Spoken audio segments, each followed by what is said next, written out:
Elle a juste mangé notre enfant. Quelques jours après, elle n'était plus là.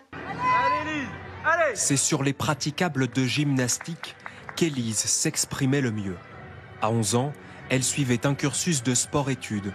Mais il y a 2 mois, la jeune fille de 11 ans est décédée après avoir été intoxiquée par la bactérie Escherichia coli. Pour la première fois, ses parents témoignent. Parfois, on a même encore du mal à croire que c'est vrai, alors que pourtant on était là à chaque seconde, on l'a vu partir, on l'a vu souffrir aussi.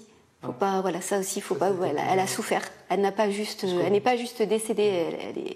Elle est décédée en souffrant, parce que c'est-à-dire que cette maladie, elle fait mal aussi. Pendant 4 jours, les médecins ont tout tenté pour sauver Élise, mais l'intoxication était trop sévère. Ça n'aurait jamais dû arriver tout ça. On a essayé de la rassurer, de lui dire qu'on était à côté d'elle, mais on n'a jamais pensé qu'elle partirait. C'est après un barbecue organisé en famille que leur fille a développé les premiers symptômes. Toute la famille a consommé la même viande. Un cousin d'Élise a même été hospitalisé après avoir contracté la bactérie. C'est quelque chose qui ne doit pas arriver, c'est quelque chose qui est juste impensable. Voilà. Aujourd'hui, c'est Élise, mais demain, ça pourrait être n'importe quel enfant.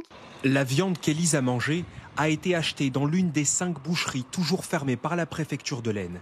Les premiers résultats d'analyse apportent la preuve d'une correspondance entre les bactéries retrouvées dans ces commerces et celles identifiées sur les malades. Mais plusieurs questions restent toujours sans réponse. Est-ce l'une des 5 boucheries, le transporteur ou encore l'abattoir qui est à l'origine de l'intoxication alimentaire? Le parquet de Paris a ouvert une information judiciaire il y a quelques jours. Les victimes vont pouvoir se constituer partie civile et avoir accès au dossier d'instruction. Au total, 32 personnes ont été intoxiquées par la bactérie Escherichia coli. Ce soir, plus personne n'est hospitalisé.